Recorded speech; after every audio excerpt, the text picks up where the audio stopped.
Hello दोस्तों, स्वागत है आपका हमारी यूट्यूब चैनल बायोलॉजी बैचमेट्स पे। इसके पिछले वीडियो में कवर किए थे हम लोग म्यूटा रोटेशन, और इस वीडियो में कवर करेंगे डाइसेक्राइड्स। अब मोनोसेक्राइड ख़त्म हो गया है। अब जो नेक्स्ट कार्बोहाइड्रेट को क्लासिफाई किया गया था मोनोसेक्राइड, डाइसेक्राइड, पॉलीसेक्राइड, तो अब दूसरा डाइसेक्राइड्स में शुरू करेंगे। और डाइसेक्राइड में पहला है सुक्रोज। तो पहले डाइसेक्राइड्स का बता दें। डाइसेक्राइड्स जो होते हैं वो क्रिस्टलाइन सॉलिड्स होते हैं। डाइसेक्राइड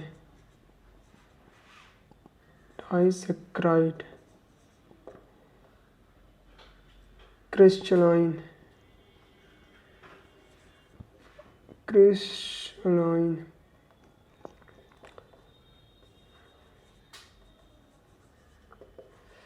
क्रिस्टलाइन सॉलिड्स होते हैं। क्रिस्टलाइन सॉलिड, क्रिस्टल मतलब जो क्रिस्टल्स होते हैं उनके जो एटम और मॉलिक्यूल्स के ऑर्डर होते हैं वो एक स्पेसिफिक ऑर्डर में होते हैं, मतलब रैंडमली इधर उधर नहीं होते, वो एक स्पेसिफिक ऑर्डर में बंधे हुए होते हैं, तो वो क्रिस्टल्स होते हैं। और ये क्रिस्टलाइन सॉलिड्स मतलब क्रिस्टलाइन सॉलिड्स होते हैं। दूसरा ऑप्टिकली एक्टिव होते हैं। ऑप्टिकली एक्टिव या तो डेक्स्ट्रा रोटेटरी हुए या लीवो रोटेटरी हुए। फिर उसके बाद वाटर सॉल्युबल होते हैं और स्वीट इन टेस्ट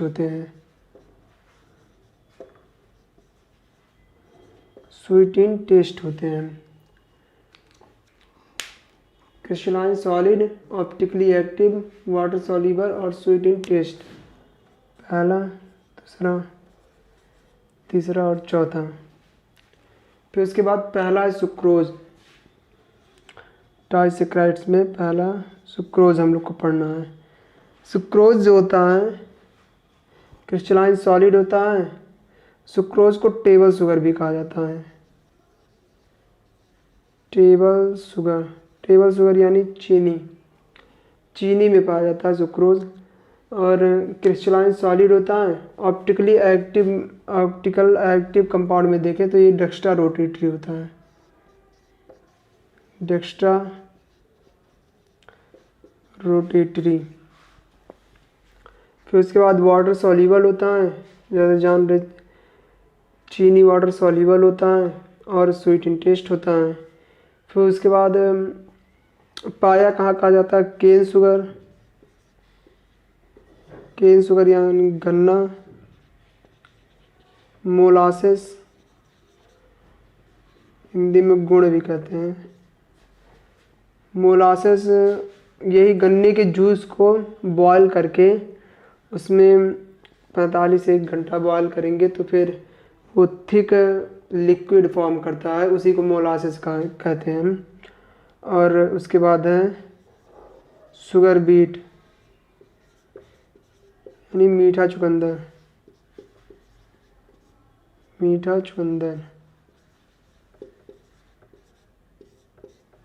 तो इन सब में सुक्रोज पाया जाता है। फिर उसके बाद सुक्रोज का जो डेक्स्ट्रा रोटेशन होता है वो 66.5 डिग्री होता है, प्लस 66.5 डिग्री। सुक्रोज पहले एक्शन ऑफ हीट, इसके केमिकल प्रॉपर्टीज़ में है सुक्रोज के। इसकी कुछ और बता दें।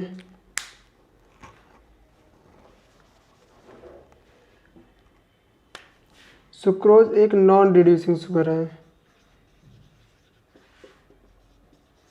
नॉन रिड्यूसिंग शुगर मतलब ये Tollens, Fehling, Benedict reagent in सबको रिड्यूस नहीं करेगा। और डाइसेक्राइड्स को इन्हीं नॉन रिड्यूसिंग और रिड्यूसिंग शुगर्स में डिवाइड किया गया, क्लासिफाई किया गया है। तो डाइसेक्राइड्स में नॉन रिड्यूसिंग शुगर्स वो होते हैं जिनका, जैसे डाइसेक्राइड 2 मोनोसेक्राइड यूनिट से बने होते हैं, तो वो कीटोज या तो सेम हो गए, दोनों कीटोज से ही बने हैं, या एल्डोज से बने हैं, या फिर कीटोज और एल्डोज को मिलके बने हैं। जैसे सुक्रोज है फ्रुक्टोज और ग्लूकोज से मिलके बना हुआ था। कीटोज और एल्डोज का मिक्सचर होता है। तो सुक्रोज के स्ट्रक्चर में है, सुक्रोज का स्ट्रक्चर यहाँ पे लिख लें, COH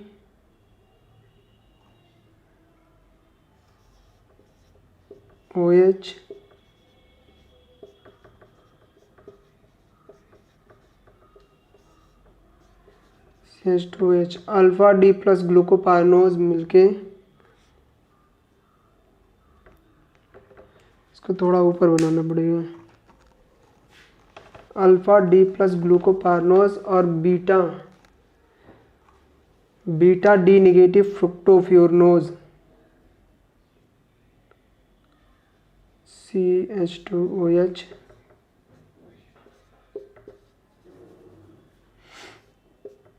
OH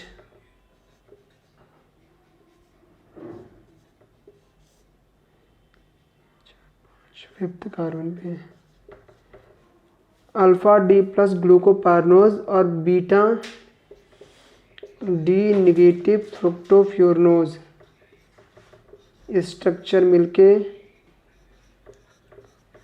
ग्लूकोज का सुक्रोज का फॉर्मेशन करते हैं। तो पहले ग्लूकोज का पार्नोज स्ट्रक्चर, यहाँ पे OH राइट साइड है तो OH नीचे, O ये राइट साइड है नीचे, ये ऊपर नीचे और CH2OH यहाँ पे O। इसी से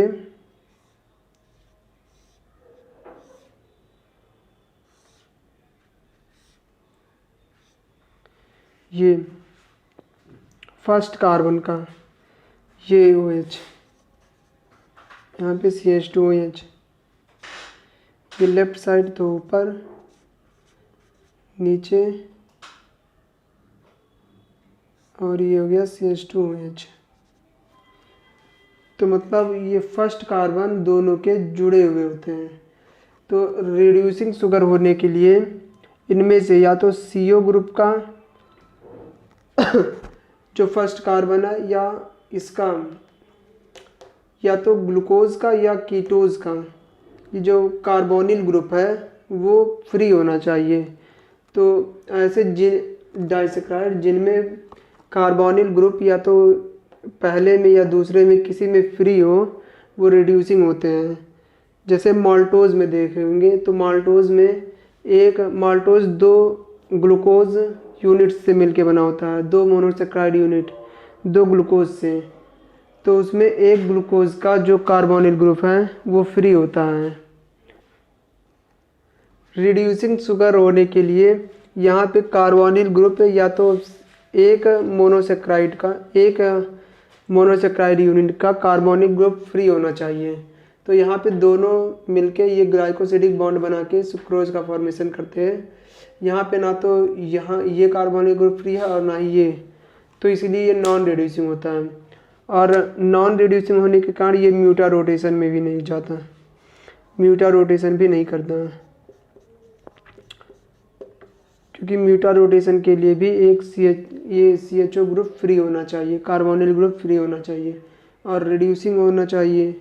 तो इसी के कारण फिर उसके बाद केमिकल प्रॉपर्टीज़ हैं फ्रुक्टोज की।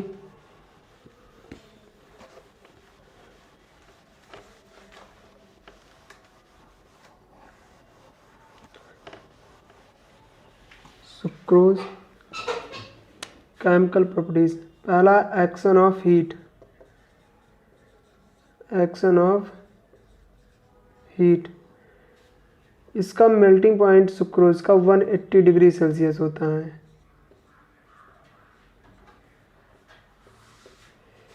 मेल्टिंग पॉइंट 180 डिग्री सेल्सियस होता है। जब सुक्रोज को 180 डिग्री सेल्सियस के अंदर हीट किया जाता है और उसके बाद ठंडा किया जाता है इसको, तो ये एक येलो ग्लासी सॉलिड बनाता है, ग्लासी सॉलिड जैसे जब इसको हीट करेंगे थोड़ा सा 180 डिग्री सेल्सियस के अंदर और ठंडा करके देखेंगे तो येलो ग्लासी सॉलिड ये कुछ ऐसा होता है जैसे चीनी को हीट किया जाए और खाए होंगे जैसे बनता है गचक, अगर देखे होंगे तो खाए होंगे उसे। येलो ग्लासी सॉलिड जैसा बनाता है वो वही होता है, मार्केट में मिलता है, वो गुड़ का नहीं होता। तो उसके बाद ये जब 180 डिग्री सेल्सियस यानी 200 डिग्री सेल्सियस के पास इसको हीट करेंगे, ये जो शुगर है ये बैरली शुगर कहते हैं इसे, बैरली शुगर। 200 डिग्री सेल्सियस पे हीट करने पे ये ब्राउन सब्सटेंस फॉर्म करता है जिसे कैरमल कहते हैं, कैरमल। और उसके ऊपर जब हीट करेंगे इसको तो सुक्रोज से 12 कार्बन और 11 H2O निकल जाता है, यानी पूरी तरह जल जाना। C12H22O11 above 200 degree Celsius, 12 carbon 11 H2O बाहर निकल रहा है। इसे कार्बोनाइजेशन कहते हैं, कार्बन का फॉर्मेशन, फ्रुक्टोज से कार्बन का फॉर्मेशन। इसका यूज़, कैरमल का यूज़ रम और विनेगर्स को कलर करने के लिए किया जाता है। इसका एक स्पेसिफिक फ्लेवर भी होता है तो वहाँ पे यूज़ होता है। फिर सेकंड है इसका हाइड्रोलिसिस।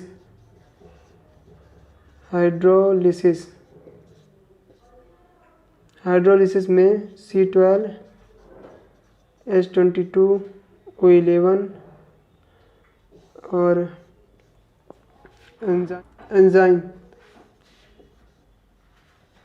इन्वर्टेज एंजाइम C6H12O6 ये होता है 66.5 डिग्री डेक्स्ट्रा रोटेटरी। और इसका है ये ग्लूकोज प्लस फ्रुक्टोज बनता है और ग्लूकोज का होता है प्लस 52.5 डिग्री ओपन चेन और इसका -92 डिग्री लीवर रोटेटरी फ्रुक्टोज। ये इसका हाइड्रोलिसिस है। फिर ये जो इसको कहते हैं इन्वर्जन,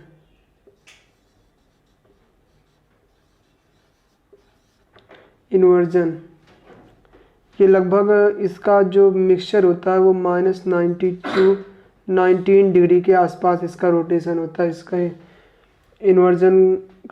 इन्वर्जन इसको इनवर्ट शुगर कहते हैं, इनवर्ट शुगर। और फ्रुक्टोज के कारण ये जो सॉल्यूशन होता है ये सुक्रोज से अधिक मीठा होता है। तो ये हाइड्रोलिसिस था सुक्रोज का। फिर उसके बाद है dehydration of sucrose.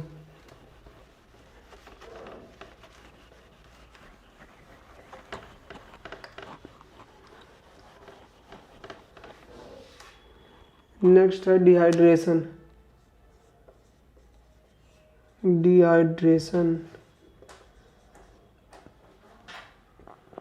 Sucrose C12H22O11 concentrated H2SO4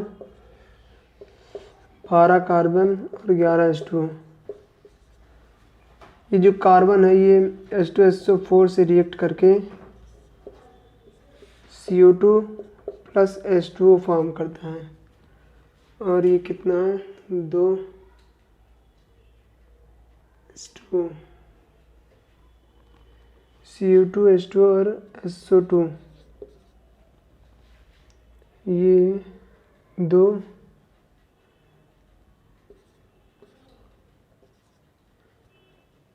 H2 carbon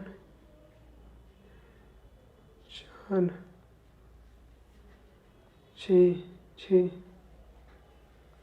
ये कार्बन इससे मिलके CO2 H2O और SO2 का फॉर्मेशन करता है। दूसरा इसके बाद है कैल्शियम से रिएक्शन। कैल्शियम CaOH का होल ट्वाइस, इससे रिएक्शन तो C12H22O11 प्लस 3 CaOH का होल ट्वाइस फॉर्म करता है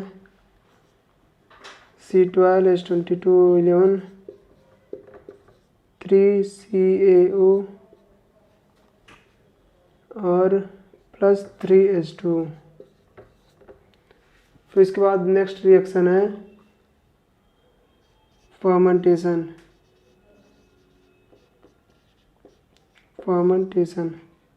फर्मेंटेशन में इसे पहले सुक्रोज को पहले ग्लूकोज और फ्रुक्टोज में कन्वर्ट करते हैं इन्वर्टेज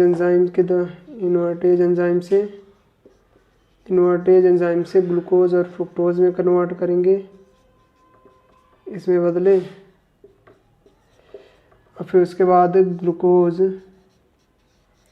या फ्रुक्टोज जाइमेज एंजाइम से रिएक्ट करके C2H5OH प्लस CO2 बनाता है, इसको रिलीज करता है।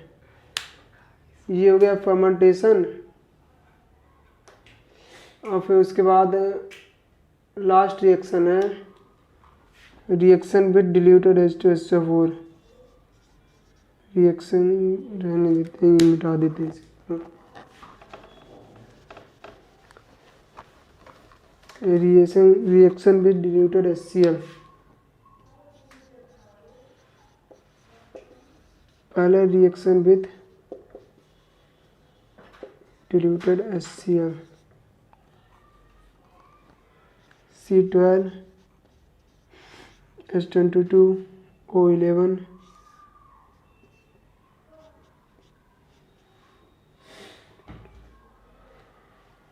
HCl के साथ नहीं,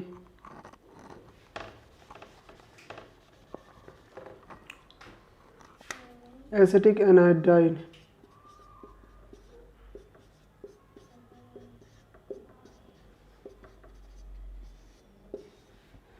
तो C12H14O3 सुक्रोज में 8 OH ग्रुप्स होते हैं, तो 8 moles of acetic anhydride 8 moles acetic anhydride के रिएक्ट करके